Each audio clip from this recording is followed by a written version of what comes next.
Hi everybody, Paul here from Hill Country Rings. Today we're going to be making a ring from a game used bat from the San Francisco Giants, Pablo Sandoval. So let's go in the shop and cut this thing up. Alright, I have to give my usual disclaimer. I have nothing against Major League Baseball, the San Francisco Giants, or Pablo Sandoval, but this bat was sent to me by a customer and it's got a pretty good sized crack here, so it's really kind of not very good for as a display piece or anything. So we're gonna go ahead and make some rings out of it. So first thing I always do is cut it up. So let's go ahead and start to chopping.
Well, we got that baseball bat all cut up, and here's the pieces that we're going to use. And I'm going to go ahead and stabilize these in wood, and then we'll find a really good one to make that ring out of. We'll just put them in the resin, and then we'll weigh them down, and then we'll put them in the vacuum chamber and suck all the air out of it. And then we'll let that vacuum go, and then that will let that resin penetrate into the wood. Just need to make sure everybody's covered up good with that resin. All that wood is covered up with the resin, and we go ahead and put our tempered glass lid on here, and then we'll start up the vacuum.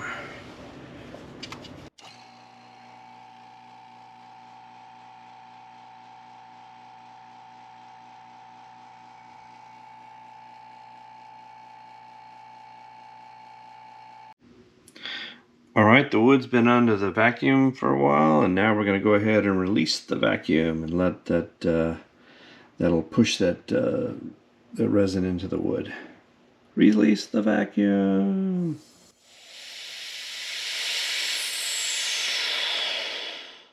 Alright, just let it sit for a couple hours and let that resin get squished into the wood.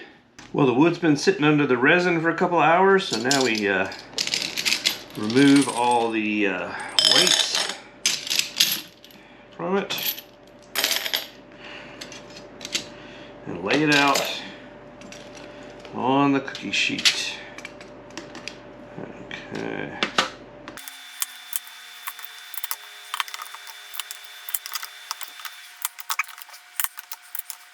So we got that chestnut and that Major League Baseball bat. So let's put it into the oven. So we put it in this little oven, about 225 for about an hour and a half, and let it set that resin. So, like I said before, if you ever use an oven for something like this, never put any food in it anymore. It's no good for food. So let it bake. All right. Time to get the cookies.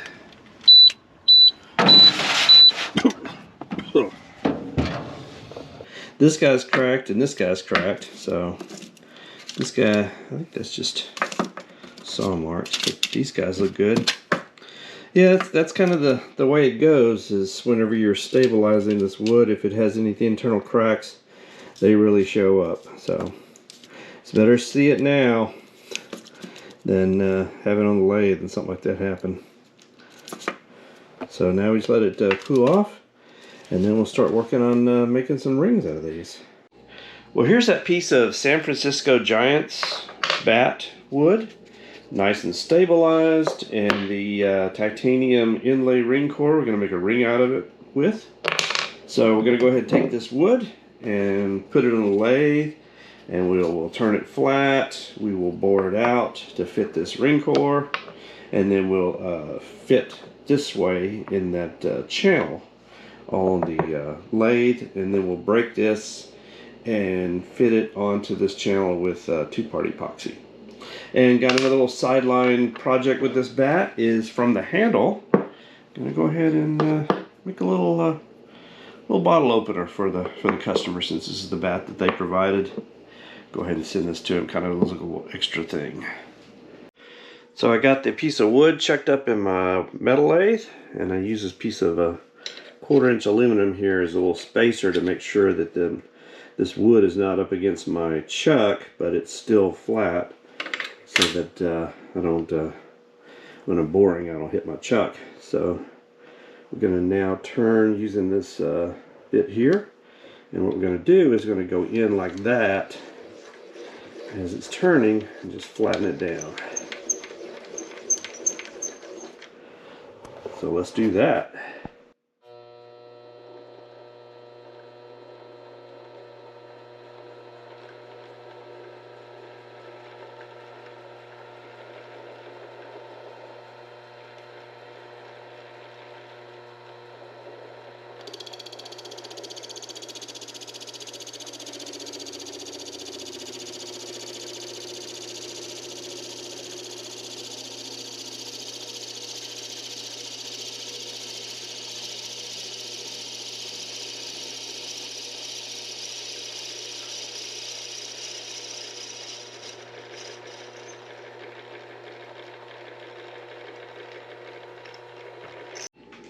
So this ring core channel, just about 22 millimeters.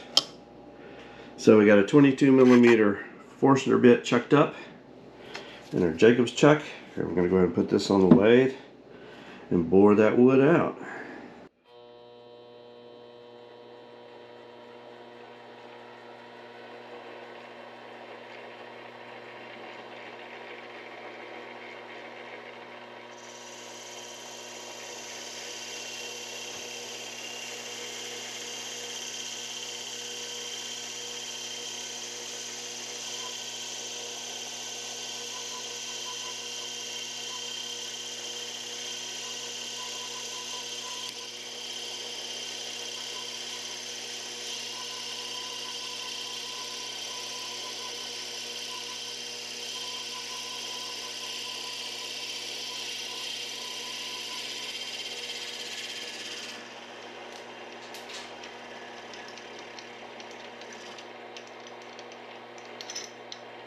Well, this channel is 3.94 millimeters wide. So we're going to use this boring bar, and what he's going to do, we're going to go in till we get to 3.94 millimeters from the inside edge of that wood, and then we're going to go this way, which will bore it out, and we'll leave that little 3.94 millimeter ridge that will be used as the inlay. This is where this metal lathe comes in handy.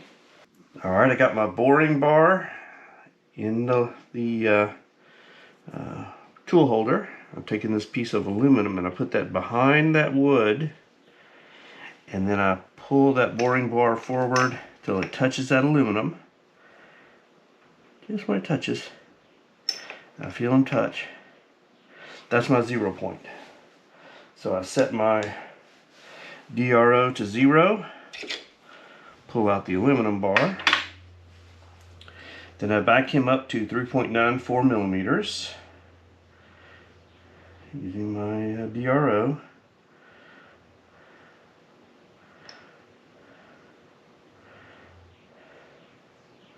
Right there, and then turn it on, and I'll go this way, and that will leave that little shoulder at 3.94 millimeters perfectly.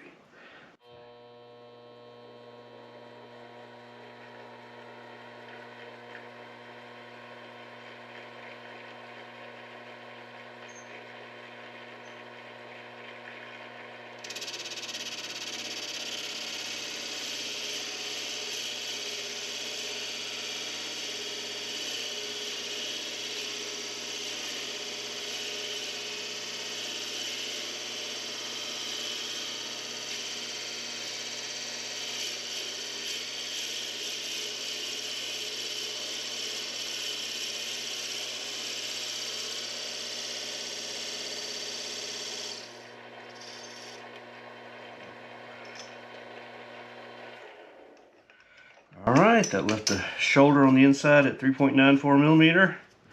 Now we'll cut him on the bandsaw and break him and fit him to that core.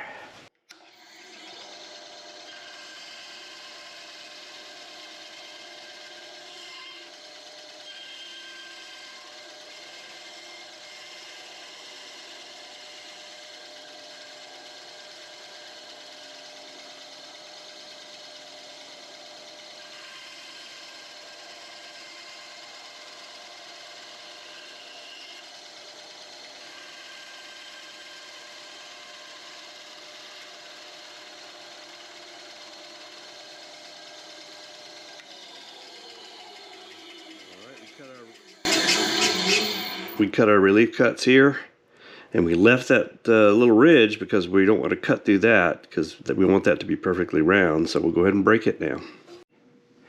And here we go. Boop. Perfect. All right, let's see how it came out.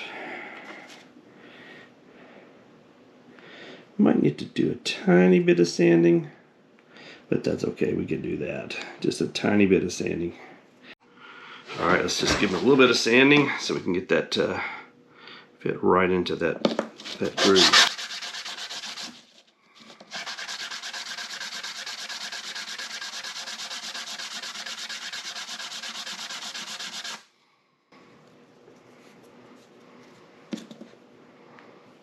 Didn't take much. Did not take much at all. Okay, let's do this other side.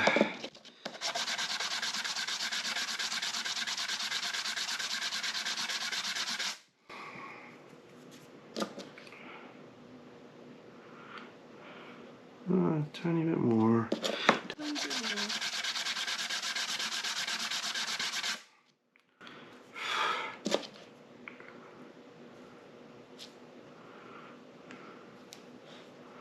There we go. All right. That's looking really good. All right, now we just need to bond him up. Before we bond up that ring, I went ahead and measured this guy, and he's 8.52 or 8.6 millimeters, something like that.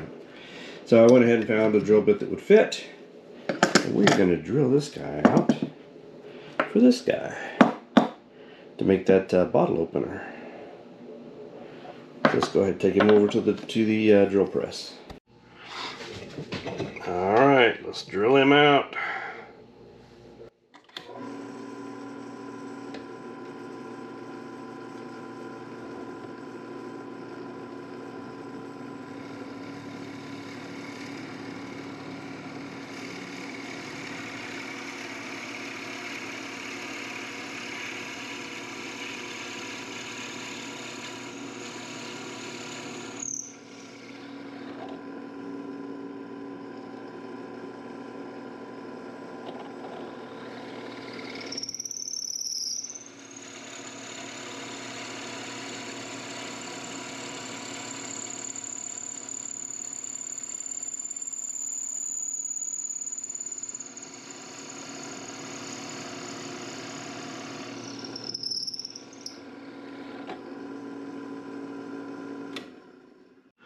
So first, before we bond this, we want to go ahead and prepare the surfaces. So I take this little razor knife and just cut some grooves, scratches into the inside of the wood there for that epoxy to bond to.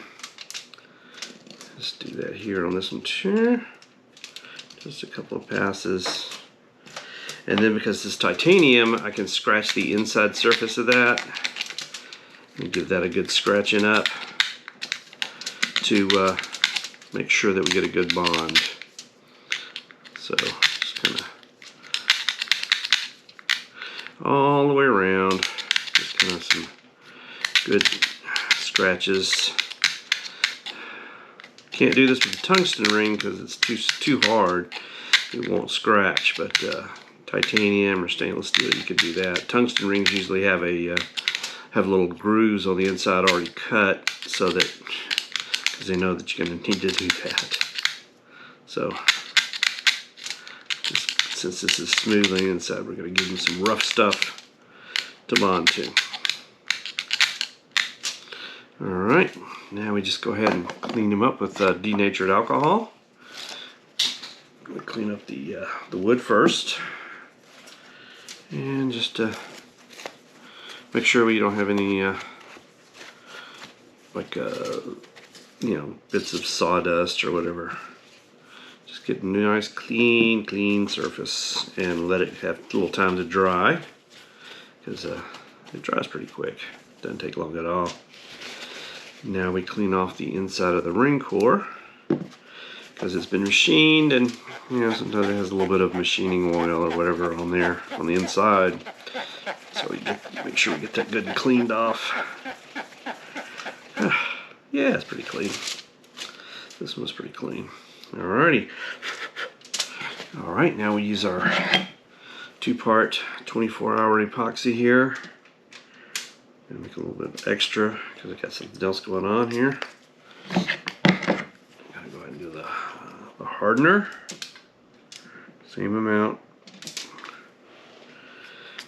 And then we use our jeweler's tool here to mix it all up. Get it good mixed up. Make sure you can see all this. Yep. See there, that's where I'm doing the epoxy. Just mixing it up with my jeweler's tool here. Making sure we got a good mix. And this stuff is a 24-hour epoxy.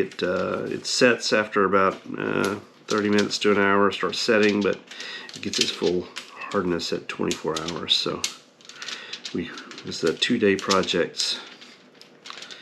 All right, so we got them good mixed up there. So we put a little bit on the wood, because that'll let it sort of soak in a little bit, sort of start that bond, and do that. And then this side of the wood, get that, and then the ring core, because we want to make sure that we get a good wet-to-wet bond. So anytime you're doing epoxy like this, you want to make sure you get a good wet-to-wet bond. You don't want any dry spots, any air pockets. So that's what this does, is it keeps you from doing that. Good and wet in there. In that channel. Alright. Then we just take the wood and stick him on there. Take this piece of wood and we stick him on there. And it does kind of scooch out. We want to give it a good squeeze because it does scooch out, and that's okay. Then we give him a little turn, just to make sure that he's good and covered on the inside in there. Gets a good, that twist kind of gets that epoxy all together. Make sure he's good and tight. Get a little bit of the excess off if we can. And now we just, with my little DeWalt clamps, my tiny DeWalt clamps, we just clamp them together. And there we go. And now he'll sit there overnight. And while we're doing that, we got to do this guy.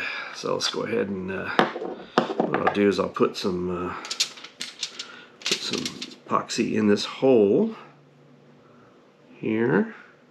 Ooh, getting on that hole all the way down. Don't want too much because I don't want it to come squirting out like a fountain. But we do want it good and covered. So we do that. And then we get this this guy here. Make sure he is, all his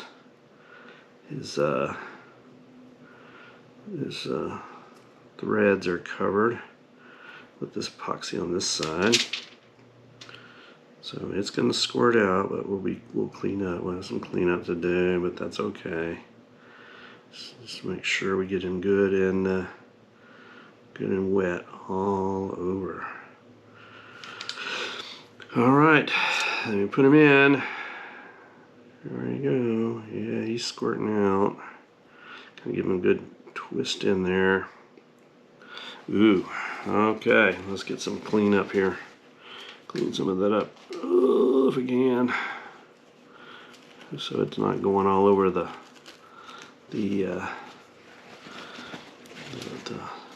fabric here. All right, got him good and centered. There we go. All right, now we'll just let him cure, and we'll come back tomorrow. Well, it's the next day, and the two-part epoxy is all good and cured, so we're going to go ahead and take this guy to the bandsaw, and we'll cut off all the excess wood. Then we'll put them on the lathe and turn this inlay down till it's just under that titanium, just under it, and then we'll put some finish on there, and then we'll sand it and polish it and get it all nice and pretty. So let's start that process.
Now we're gonna polish them up with the scratch free and then the 1, 2, 3. So just to get them to a mirror finish.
Well, here's what's left of that San Francisco Giants bat, and the ring I made from it. Inlay ring came out really nice on titanium. So I'm gonna send that to the customer, and made a little bottle opener out of the handle, so I'm gonna send that to them too, since they provided the bat. So if you would like a ring made from a Major League Baseball bat, from the deck of a battleship, from the stock of an M1 Garand, inlay ring made from some personal piece of fabric that you have, or maybe an inlay ring made from some wood out of your yard, or something that's very important to you, check out hillcountryrings.com. Check out some of my videos. If you'd like for me to make a ring out of something, maybe drop a comment, something you'd like to see me make. And in the meantime, like and subscribe. That really helped the channel, and I'd love to make a ring for you. So thanks, everybody.